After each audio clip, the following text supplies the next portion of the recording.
നമസ്കാരം, ഞാൻ മനോജ് നെടിയാക്കൽ. പുതിയൊരു വീഡിയോയിലേക്ക് എല്ലാവർക്കും സ്വാഗതം. ഏത്തപ്പഴത്തിൻ്റെ വില കുത്തനെ ഇടിഞ്ഞിരിക്കുകയാണ്. പുതിയ വില കേട്ട് കഴിഞ്ഞാൽ നിങ്ങൾ അതിശയിച്ചു പോകും. അത്രയേറെ വിലക്കുറവാണ് ഇപ്പോൾ ഏത്തക്കുലയ്ക്ക്. വിഷു അടുത്തെത്തിയിട്ടും നേന്ത്രപ്പഴത്തിന് കാര്യമായ ആവശ്യക്കാരില്ലാത്ത സ്ഥിതിയിൽ വ്യാപാരികളും കർഷകരും പ്രതിസന്ധിയിൽ. സീസണിൽ 50 രൂപയെങ്കിലും വിലയുണ്ടാകേണ്ടതാണെന്ന് വ്യാപാരികൾ പറയുന്നു. എന്നാൽ തളിപ്പറമ്പ് നഗരത്തിലെ മാർക്കറ്റിൽ നേന്ത്രപ്പഴം 100 രൂപയ്ക്ക് 5 കിലോ വരെയാണ് നൽകുന്നത്. തളിപ്പറമ്പ് മാർക്കറ്റിലെ റോഡരികിലെ വ്യാപാരികളാണ് ആവശ്യക്കാരില്ലാത്തതിനാൽ കുറഞ്ഞ വിലയ്ക്ക് നേന്ത്രപ്പഴം വിറ്റ് തീർക്കുന്നത്.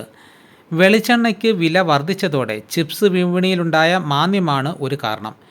ചിപ്സ് വ്യാപാരത്തിലുണ്ടായ കുറവ് പഴ വ്യാപാരത്തെയും കാര്യമായി ബാധിച്ചു. വേനൽക്കാലമായതിനാൽ ജലാംശം കൂടിയ പഴങ്ങൾക്ക് ആവശ്യക്കാർ വർദ്ധിച്ചതും നേന്ത്രപ്പഴ വിപണിയെ പ്രതികൂലമായി ബാധിച്ചു.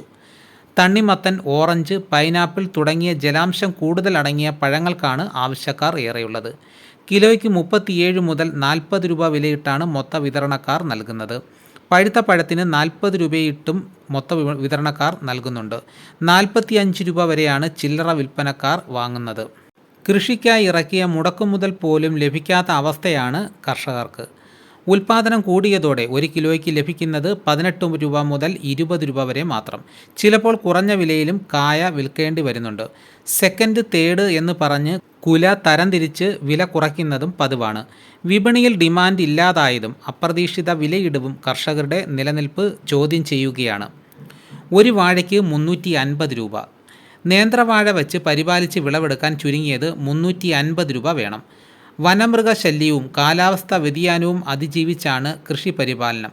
വിളവെടുക്കുമ്പോൾ 1 കിലോ നേന്ത്രക്കായ്ക്ക് ചുരുങ്ങിയത് 40 രൂപയെങ്കിലും കിട്ടിയാലേ കാര്യമുള്ളൂ. തറവിലയിൽ മാറ്റം വേണം. നേന്ത്രക്കായ്ക്ക് ഏർപ്പെടുത്തിയ തറവിലയിൽ മാറ്റം വേണമെന്നാണ് കർഷകർ പറയുന്നത്. 24 രൂപയാണ് തറവില നിശ്ചയിച്ചത്. ഈ വില പോലും പലപ്പോഴും ലഭിക്കുന്നില്ല. തറവില മിനിമം 30 രൂപ വരെ വർദ്ധിപ്പിക്കണമെന്നാണ് കർഷകരുടെ ആവശ്യം. അപ്പോൾ ഏത്തക്കൊലയുടെ വില വീണ്ടും കുത്തനെ ഇടിഞ്ഞിരിക്കുകയാണ്.